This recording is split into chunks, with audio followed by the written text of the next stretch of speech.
एक रात ड्रिस अपने मालिक फिलिप को पेरिस की सड़कों पर गाड़ी में घुमा रहा था। जब उन्हें बहुत ज्यादा ट्रैफिक मिला तो ड्रिस ने स्पीड लिमिट तोड़ दी और काफी तेज गाड़ी चलाने लगा, जिस वजह से पुलिस उनके पीछे लग गई। ड्रिस ने 100 यूरो की शर्त लगाई कि वो पुलिस से बचकर निकल सकता है, लेकिन एक ब्रिज के नीचे पुलिस ने उनकी कार को दोनों तरफ से घेर लिया। वो इस बात से भी परेशान नहीं हुआ और 200 की शर्त लगाकर कहने लगा कि पुलिस उन्हें जाने देगी। गाड़ी से बाहर निकलते ही उसने पुलिस के सामने एक्टिंग शुरू कर दी कि फिलिप को न जाने क्या हो गया है, और क्योंकि वो पहले से ही पैरालाइज्ड है तो वो कोई रिस्क नहीं ले सकते। इसी वजह से वो जल्द से जल्द उसे हॉस्पिटल ले जा रहा था। पुलिस वालों ने गाड़ी के पीछे व्हील चेयर देखी और उधर फिलिप ने भी अपना ड्रामा चालू कर दिया, जिसे देखकर पुलिस ने उन्हें जाने तो दिया ही, साथ साथ एक गाड़ी उन्हें जल्द से जल्द हॉस्पिटल ले जाने के लिए उनके पीछे लगा दी।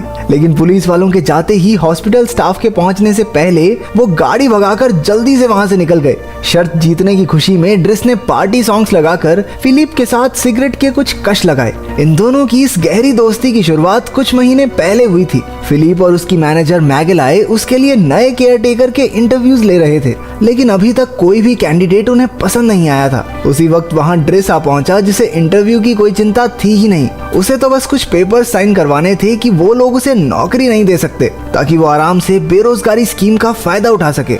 वो एकदम टपोरी किस्म का आदमी था और अंदर आते ही बड़े ही बेधड़क अंदाज में मैगेलाई से फ्लर्ट भी करने लगा। उसकी इन हरकतों की वजह से फिलिप को उसमें बहुत दिलचस्पी हुई। उसने ड्रिस को अगले दिन पेपर्स ले जाने को कहा। इसके बाद ड्रिस अपने छोटे से घर में पहुंचा, जहां उसके छोटे छोटे भाई बहन उसे बहुत परेशान कर रहे थे। तभी उसने खिड़की से अपने भाई एडामा को एक काली कार से उतरते देखा। घर आकर उसने कहा कि वो तो स्कूल से आया है और एक बार फिर से बाहर निकल गया, जिससे ड्रिस को उस पर और शक हो गया। शाम को उनकी माँ के घर लौटने पर ड्रिस ने उन्हें एक सोने का अंडा तोहफे में दिया, जो उसने फिलिप के घर से चुराया था। लेकिन उसकी माँ ने उस पर चिल्लाना शुरू कर दिया क्योंकि वो पिछले 6 महीनों से गायब था। उसने ड्रिस को घर से बाहर निकाल दिया, ये कहकर कि ये घर है, होटल नहीं, कि जब जिसका मन किया मुंह उठाकर आ गए। अगली सुबह जब ड्रिस फिलिप के घर पहुंचा तो उनकी नौकरानी युवॉन ने उसे पूरा घर दिखाया और फिलिप के सारे काम भी समझाए। फिर उसने ड्रिस को उसका कमरा और बाथरूम दिखाया, जिसे देखकर उसकी आंखें खुली की खुली रह गई।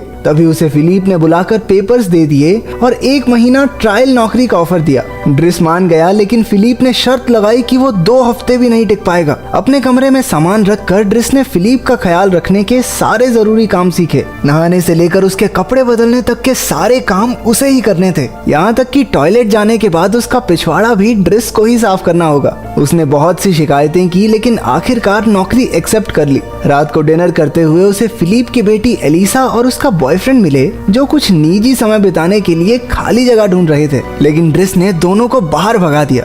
बॉस की बेटी नाराज होती है हो जाए, नजारा खराब नहीं होना चाहिए। ड्रिस ने कुछ ही दिनों में सारा काम सीख लिया।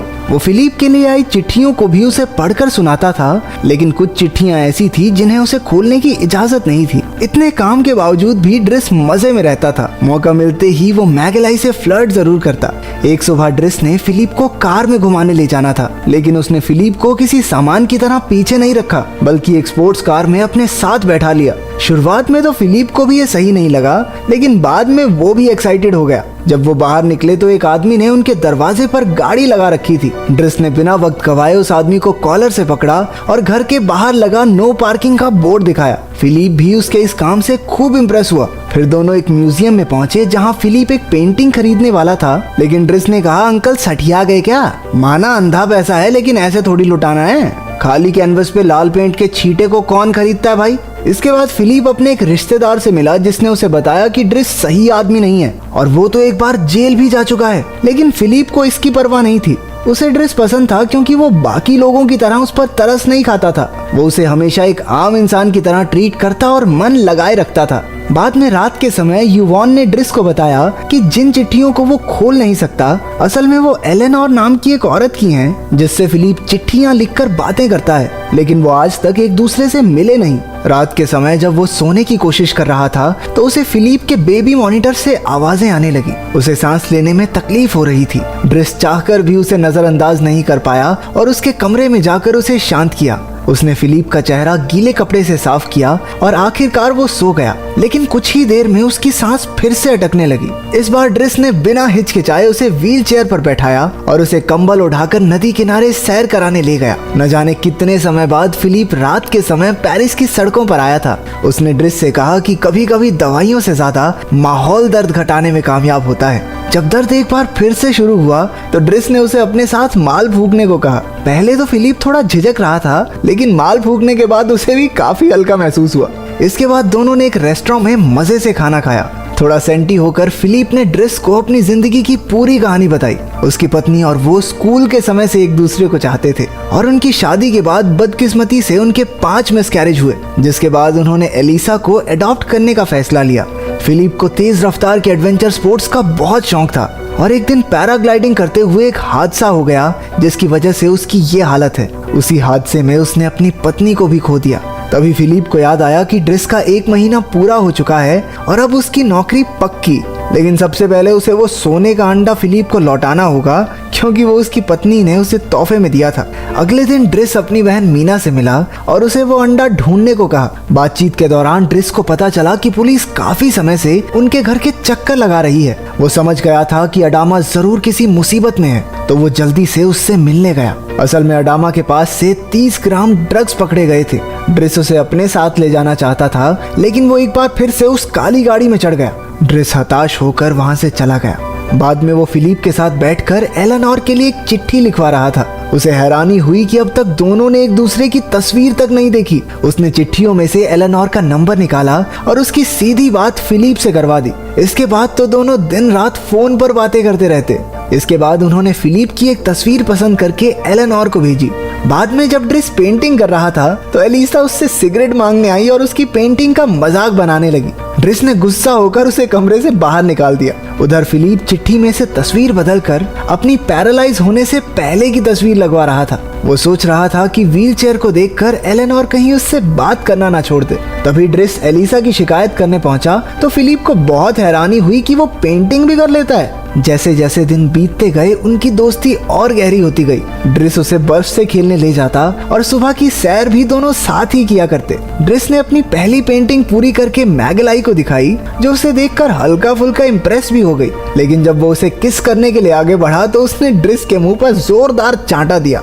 खैर, फिलिप को पेंटिंग बहुत पसंद आई और उसने उसे बेचने का वादा किया। जब फिलिप का जन्मदिन आया तो वो ज्यादा खुश नहीं था, क्योंकि उसके रिश्तेदार हर साल ये देखने पहुंच जाते कि वो अब तक जिंदा है। बर्थडे पार्टी में सब बोरिंग क्लासिकल म्यूजिक का मजा ले रहे थे। इस दौरान ड्रिस ने देखा कि एलिसा अपने कमरे में रो रही थी। उसके पूछने पर एलिसा ने बताया कि उसके बॉयफ्रेंड ने उससे ब्रेकअप कर लिया है। ये सुनकर फिलिप हंसने लगा और उसने कहा, छोटी बच्ची हो क्या? उधर फिलिप ने अपने एक रिश्तेदार को ड्रिस की पेंटिंग 11,000 यूरोज में बेच दी। खाने के वक्त युवान ने ड्रिस को बताया कि मैगलाई फ्रेड नाम के किसी आदमी से प्यार करती है। बाद में फिलिप ने ड्रिस को एक पुराना क्लासिकल म्यूजिक सुनने को कहा, लेकिन उसे एंजॉय करने की बजाय वो जोर जोर से हंसने लगा। उसने अपने टपोरी पार्टी सॉन्ग्स बजाकर नाचना शुरू कर दिया और बाकी सब भी उसके पीछे हो लिए। रात को उसने फिलिप को एलेनोर की चिट्ठी पढ़कर सुनाई, जिसमें उसने कहा था कि वो अगले हफ्ते पेरिस आ रही है और साथ में उसने अपनी तस्वीर भी भेजी थी। एलेनोर के साथ डेट के दिन ड्रिस और युवान ने फिलिप को कई सारे सूट्स पहनाकर देखे और बहुत अदला बदली के बाद फाइनली उन्हें एक सूट पसंद आ गया। युवान उसे डेट के लिए ले गई और ड्रिस एलिसा के बॉयफ्रेंड को धमकाने पहुंच गया। जब वो एलिसा से माफी मांगने को तैयार हो गया तब जाकर ड्रिस ने उसे छोड़ा। रेस्टोरेंट में युवान और फिलिप एलेनोर का इंतजार कर रहे थे। 1 घंटे बाद भी जब वो नहीं आई तो फिलिप ने ड्रिस को उसे घर ले जाने के लिए बुला लिया। जब वो रेस्टोरेंट से बाहर निकला तभी एलेनोर अंदर आई, लेकिन दोनों ने एक दूसरे को देखा नहीं। फिलिप ड्रिस को अपने प्राइवेट प्लेन में घुमाने ले गया और उसकी बनाई पेंटिंग के पैसे भी दिए, जिससे वो काफी खुश हो गया। वो दोनों अगली सुबह पहाड़ों की ओर निकल गए और फिलिप ने एक बार फिर से पैराग्लाइडिंग करने का फैसला किया, लेकिन इस शर्त पर कि ड्रिस भी उसके साथ चलेगा। ड्रिस की पहले तो हालत पतली हो गई, लेकिन बाद में उसे भी मजा आने लगा। घर लौटकर उसने देखा कि अडामा वहीं उसका इंतजार कर रहा था। उसके चेहरे पर चोट के निशान थे, लेकिन वो अब भी ड्रिस को सब सच बताने को तैयार नहीं था। ड्रिस उसे वहीं बैठाकर फिलिप को सुलाने चला गया, लेकिन उसे नींद नहीं आ रही थी तो उसने ड्रिस से उसके परिवार के बारे में पूछा। उसने हिचकिचाते हुए बताया कि अंकल आंटी ने उसे गोद लिया था क्योंकि आंटी के बच्चे नहीं हो पा रहे थे, लेकिन अंकल के मरने के बाद कई आदमी आए और कई बच्चे हुए। जिनका ख्याल उन्हें मिलकर ही रखना पड़ता है। उसने फिलिप को एडामा के बारे में भी बताया। उसकी कहानी सुनकर फिलिप ने उसे नौकरी छोड़कर घर पर ध्यान देने को कहा। आखिर कब तक वो एक बूढ़े आदमी का ध्यान रखता रहेगा। अगले दिन जब ड्रिस सामान बांधकर जा रहा था तो उसने सोचा कि एक आखिरी बार मैगलाई से फ्लर्ट ही कर लेते हैं, लेकिन मैगलाई ने उसे फ्रेड से मिलवाया जो असल में एक लड़की थी। दरअसल मैगलाई को लड़कों में दिलचस्पी थी ही नहीं। अगले दिन फिलिप अपने नए केयर टेकर से मिला जो बेहद बोरिंग था, इसलिए वो चुपचाप बिना कुछ खाए वहां से चला गया। दूसरी तरफ ड्रिस अपनी पहले जैसी जिंदगी जीने लगा। उसने उस काली कार वाले आदमी से भी साफ तौर पर कह दिया कि एडामा के आसपास फटके भी ना। फिलिप अब उदास रहने लगा था। एक रात उसे बहुत ज्यादा दर्द हुआ, लेकिन उसने किसी की मदद नहीं ली। आखिरकार यवॉन को ड्रिस को बुलाना ही पड़ा और हम पहुंच गए कहानी की शुरुआत वाली जगह पर। इसके बाद वो फिलिप की दाढ़ी बनाकर उसे एक रेस्टोरेंट में ले गया जहां उससे कोई मिलने वाला था। ड्रिस ने उसे ऑल द बेस्ट कहकर उसका सोने का अंडा उसे वापस दे दिया और वहां से चला गया। उसकी डेट कोई और नहीं बल्कि एलेनोर ही थी। वो उसे देखकर बहुत खुश हुई और उसे फिलिप की व्हीलचेयर से भी कोई दिक्कत नहीं थी। ये एक सच्ची कहानी है जिसमें आखिरकार फिलिप और